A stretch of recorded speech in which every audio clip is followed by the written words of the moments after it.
गुरु के प्रति आसक्ति से क्या तात्पर्य है। हमने तो अपना सर्वस्व गुरुदेव को सौंप दिया है, उनके नाम से ही आँखों में आंसू आ जाता है। क्या ये उनके प्रति आसक्ति है? बहुत इंटेलिजेंट प्रश्न किया है। मैं इस प्रश्न के इंतज़ार में था, और कब से था, जब आज मैंने कथा में इस दर्शन पर बात की। मैंने बहुत स्पष्ट शब्दों में कहा कि अगर गुरु के प्रति भी आसक्ति है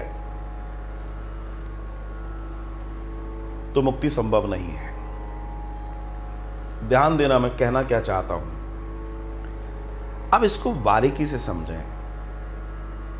इस दुनिया के साथ हमने व्यवहार किया, और व्यवहार करने के बाद हम इस दुनिया से मुक्त कब होंगे? जब धीमे धीमे ये व्यवहार करते करते करते करते हम गोविंद से जुड़ जाएंगे।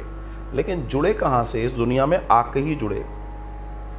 तात्पर्य कहने का ये है कि तुम गुरु के प्रति तुम्हारा दर्शन जो भी हो उसमें कोई बुराई नहीं है।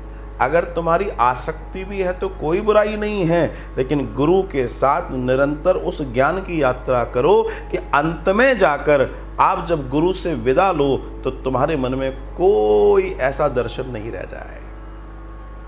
तुम्हारे चित्त में सिर्फ गुरु और तुम्हारे बीच की जितनी गोविंद की चर्चा है वो रह जाए। ये होगा, और ये बिना गुरु के नहीं होगा, इसमें कोई दुराई नहीं। गुरु तो रहेगा, गुरु तो एग्जिस्टेंस में है। I am just talking about for the last moment, उस निर्वाण की यात्रा की। अच्छा, ये किसके लिए है? ये उसके लिए जो उस निर्वाण में जाना चाहता है, जो उस तत्व को प्राप्त, जो मुक्ति की बात कर रहा है, सामान्य के लिए नहीं है। तो और दूसरी बात कहूं, वास्तव में तो ये सन्यासियों के लिए मैंने बात कही है। आप सन्यास में अगर हैं तो बात अलग है। वानप्रस्थ भी इसी प्रोसेस का नाम है कि धीमे धीमे जिनसे जुड़े हो उनसे छूटने का नाम वानप्रस्थ है। वानप्रस्थ का मतलब छूट जाना नहीं है, छूटने का नाम वानप्रस्थ है, process. And when you left, जब आप छोड़ देते हैं तब आप सन्यास में प्रवेश करते हैं। उस सन्यास में भी आपके पास कई सारे जो पॉइंट्स हैं जिसमें अभी भी बहुत सी चीजें नहीं छूटी हैं।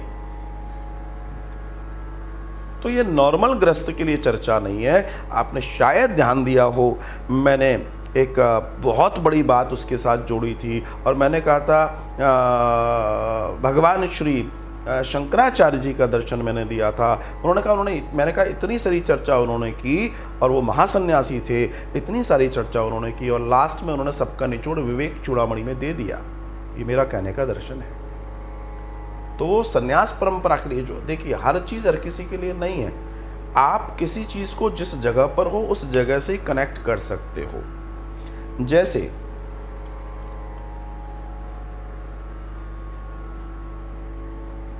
दो लोग खड़े हुए हैं, दोनों लोगों के हाथ में धतूरा दे दिया गया। एक ने कहा मैं इसका क्या करूंगा, और एक ने कहा ये मेरे बहुत काम का है, क्योंकि वो वैद्य है, वो आयुर्वेद जानता है, वो मेडिसिन बनाना जानता है। सो कौन सी चीज़ किसके पर्पस की है, किसके पर्पस की नहीं है, ये ज़रूरी है। मैं हर बार एक बात कहता हूँ कि इस कलयुग में मुझे द्वापर से लेना देना नहीं है, मुझे सतयुग से लेना देना नहीं है, मुझे त्रेता से लेना देना नहीं है। लेकिन मैं एक बात ज़रूर कहता हूँ कि इस कलयुग में प्रत्येक जीव को गुरु दीक्षा लेनी चाहिए। क्यों? आज के इस कलयुग के दर्शन में हर व्यक्ति तनाव से ग्रसित है, हर व्यक्ति किसी न किसी परेशानियों और चीज़ों से घिरा हुआ है। एक बात हमेशा ध्यान रखिएगा, आपका निराकरण आपके आसपास के लोग नहीं कर सकते, क्योंकि वो भी उसी बीमारी से ग्रसित हैं। वे भी घिरे हुए हैं, आप भी घिरे हुए, सब घिरे हुए हैं। तो आपको सॉल्यूशन कौन देगा? कोई तीसरा। वो तीसरा कौन हो सकता है? वो सिर्फ और सिर्फ आपका गुरु हो सकता है। आज आप पति पत्नी बच्चों के बीच में कोई चर्चा है, आपको निवारण चाहिए, कहाँ से लोगे? किसी बुद्ध पुरुष से। क्योंकि समाज के अंदर हो सकता है कि आपके जो बड़े हैं उनके पास भी उसके आइडियाज़ ना हो, और ये भी हो सकता है कई बार हमारे बड़े हैं लेकिन उतनी श्रद्धा विश्वास ना हो कि हम बात को मान लें। इसलिए तीसरे व्यक्ति की बात महत्वपूर्ण होती, तब गुरु का होना आवश्यक है। मैं ये भी कहता हूँ कई बार कि ज़िंदगी में कभी भी कोशिश करो गोविंद से कहना कि गोविंद आप गुरु रूप में मुझे अगर मिले ना, तो कम से कम ऐसा ऐसा स्वरूप, ऐसी आयु और ऐसी स्थिति रहे कि आपके साथ 15-20 साल हम यात्रा साथ में कर पाए, बातचीत होती रहे, साक्षात्कार होता रहे। क्यों? क्योंकि कलयुग बड़ा भारी है, इसमें चीज़ें सामने हैं तो आप बचे रहोगे। क्योंकि अब वो ज़माना नहीं है कि आपने हिमालय में जाके किसी दीक्षा ले ली, घर आ गए, ज़िंदगी में कभी नहीं गए लेकिन तुमने साध लिया। उतनी साधन की अब स्थिति किसी की भी नहीं है। तो आपको प्रत्यक्ष रूप में कोई ना कोई चाहिए जो आपको इस आध्यात्मिक यात्रा का सहारा बने आपका और आपको यात्रा कराए।